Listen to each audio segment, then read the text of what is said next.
So yesterday was my birthday. Thanks. And I am impossible to buy gifts for.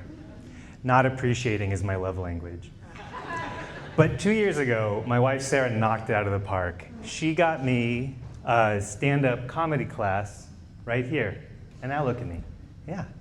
So good for Sarah. Oh, she's not here. No, she's not here. She hates open mics. And I think it's because it's just a bunch of dicks and assholes talking about their dicks and assholes. You know, and I brought her to a show once, and she was having a good time, she was laughing. Then the comedian started talking about having to get a prostate exam, and she lost her shit. She was like, why does every man think I care about hearing about the time they got a finger in their ass? I gave birth to twins, that's 2 babies, in 15 minutes. And then they had to sew my vagina back together. And I don't feel the need to go on stage and tell everyone about it. Some things are private. Oops. Does that make me a dick or an asshole? No, but just think about it, right? We'll just do the list. Marin, Segura, Carr, Earthquake, Mulaney. Every male comedian has some joke about getting a prostate exam. Brothers, are we not better than this? No. But as a doctor comedian,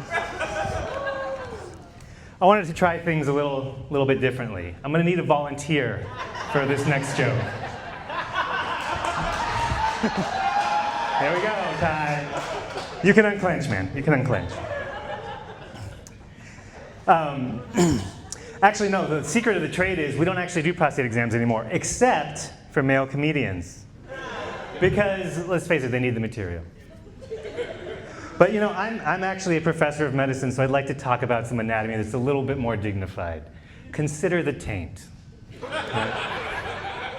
Now, unless you're in medicine or a 15-year-old boy, the taint is the skin between the balls and the asshole. You might have heard it referred to as the paunch, or the grundle, or the gooch. And the etymology is actually fascinating, right? Because paunch comes from the Greek bonkus, and taint from Tantalus. And if you know your mythology, Tantalus was the son of Daedalus, and he tragically died when he flew too close to the asshole. But no, another secret of the medical profession is actually that you know, the taint is unique.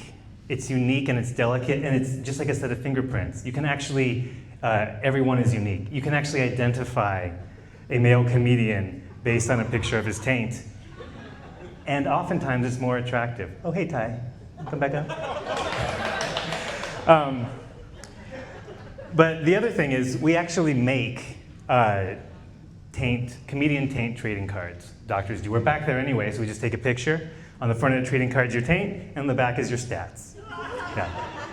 I'm a little bit of a collector myself. I actually have a rookie card, George Carlin. Yeah.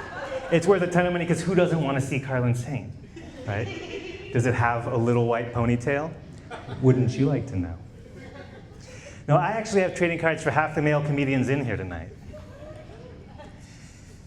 Except for Chris Jessup, and I'm going to get you eventually.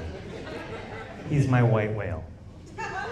And I say that with love because the truth is, no one does more for the scene than Chris Jessup. And I know I'm supposed to end on a joke, but I just want to say I appreciate you. I hope you have all the success in the world. I want you to be famous, and I think you deserve to be famous, and I deserve for a picture of your taint to put my kids through college. Thank y'all. Good night.